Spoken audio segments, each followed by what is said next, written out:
मैंने सुंदरकांड पाठ कैसे शुरू किया था, इसके पीछे भी एक बहुत अच्छी स्टोरी है। क्योंकि ये हनुमान जी की कृपा ही हुई थी, जिसकी वजह से ही, उनकी कृपा से ही, उनके आशीर्वाद से ही, या फिर वो चाहते थे कि मैं सुंदरकांड पाठ करूं, तभी मैंने सुंदरकांड पाठ है वो शुरू किया था। तो नमस्कार, मैं हूँ सुनीता। पिंगाक्ष मिस्ट्री चैनल पर आपका स्वागत है। आज मैं आपको बताऊंगी कि मैंने सुंदरकांड पाठ है वो कैसे शुरू किया, कैसे मुझ पर प्रभु की कृपा हुई, हनुमान जी कैसे क्यों चाहते थे कि मैं सुंदरकांड पाठ करूं, और किस प्रकार से मैंने पढ़ना शुरू किया। तो क्या है कि मैं हनुमान चालीसा पढ़ती थी।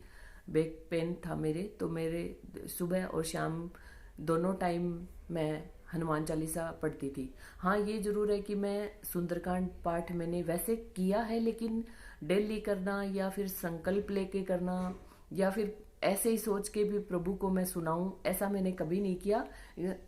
मतलब मैंने कई बार, जैसे मैं मायके गई तो मेरी इच्छा हुई कि सुंदरकांड पाठ है वो मंगलकारी होता है, अमंगल का नाश करने वाला होता है, तो मैंने कई बार उसका पाठ किया है।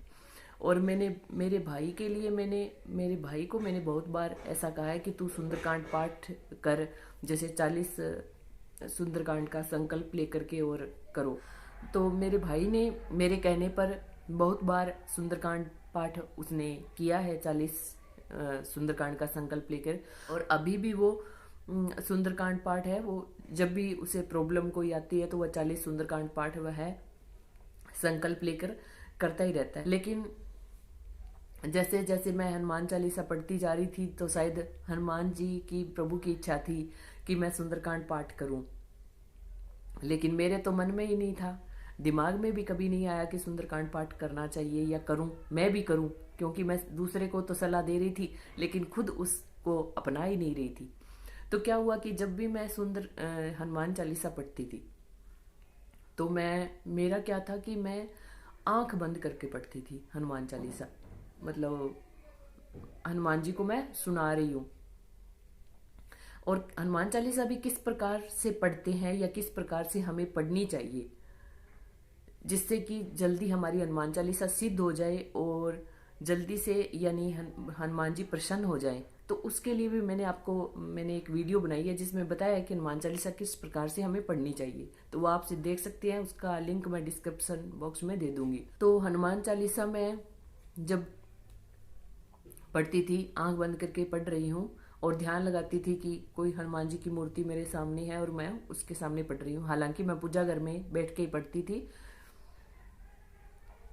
तो हुआ ऐसे कि जैसे ही मैं ध्यान लगाती थी, आंखें बंद करके हनुमान चालीसा पढ़ रही हूँ, तो उसके सामने मुझे हनुमान जी की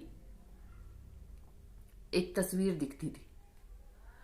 और वो तस्वीर, मुझे डेली यही होता था कि मैं जब भी सुबह या शाम में जब भी हनुमान चालीसा पढ़ूं, आंखें बंद कर लूं, तो उसके बाद मुझे वो ही मूर्ति, वो ही शक्ल, वो ही ऐसे दिखाई देती थी, जिसमें कि हनुमान जी हैं, वो ध्यान मुद्रा में ऐसे बैठे हैं।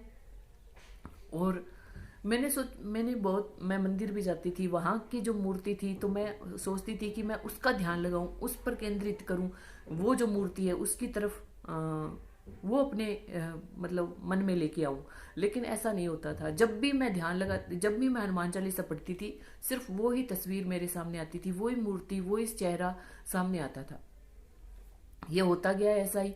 लेकिन मेरे समझ में नहीं आया कि ये क्यों आती है, और कोई हनुमान जी की कोई तस्वीर मेरे सामने नहीं आती, सिर्फ यही मूर्ति मेरे सामने क्यों आती है। तो ऐसा चलता रहा, हनुमान चालीसा मैं करती गई। फिर ये सोचती थी कि चलो अच्छा है, भी प्रभु की कोई तो मूर्त है जो मेरे मन मस्तिष्क में आ रही है। लेकिन उससे पहले मैंने कभी ऐसी छवि है वो हनुमान जी की कभी देखी नहीं थी। तो एक दिन की बात है, जब शनिवार था, तो पता नहीं क्यों ऐसे मुझे लगा कि मुझे सुंदरकांड का पाठ करना चाहिए, ऐसे ही मन में आया। बार उस दिन शनिवार था और शाम का करीब 5-1 बजे का टाइम था।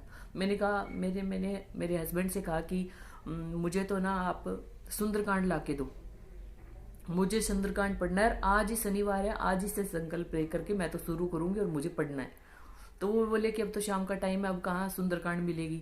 मैंने कहा मेरे को नहीं पता, मेरे को तो लाके दो, कहीं से भी लाके दो, लेकिन आज मेरे को पढ़ना है, मेरा मन है, मैं पढ़ूंगी जरूर। तो वो गए और जाकर के वो दुकान से एक सुंदरकांड है वो उठा लाई। और आप यकीन नहीं करोगे कि जब वो सुंदरकांड मेरे हाथ में आई, तो उस सुंदरकांड को मैंने जब देखा तो उसके पीछे वही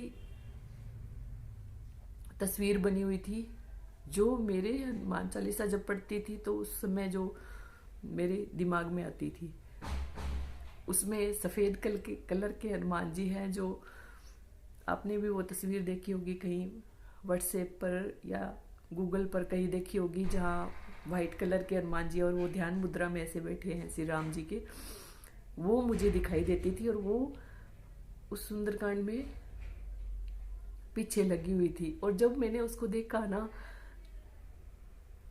तो मेरी आंखों से आंसू निकल आए कि प्रभु चाहते हैं कि मैं सुंदरकांड उनको पढ़ के सुनाऊं, इसलिए उन्होंने मुझे ये दिखाया है। उसके बाद ये हो कि जैसे मैंने सुंदरकांड पढ़ना शुरू किया, वो जो पहले आती थी मेरे मन मस्तिष्क में, वो जो तस्वीर आती थी वो आना बंद हो गई। तो आप देखिए कि प्रभु जब जो करवाना चाहते हैं, जो राम नाम हमसे लिवाना चाहते हैं, जो भी हनुमान चालीसा हमसे करवाना चाहते हैं या सुंदरकांड पाठ हमसे करवाना चाहते हैं, तो प्रभु अपने आप ही हमसे करवा लेते हैं।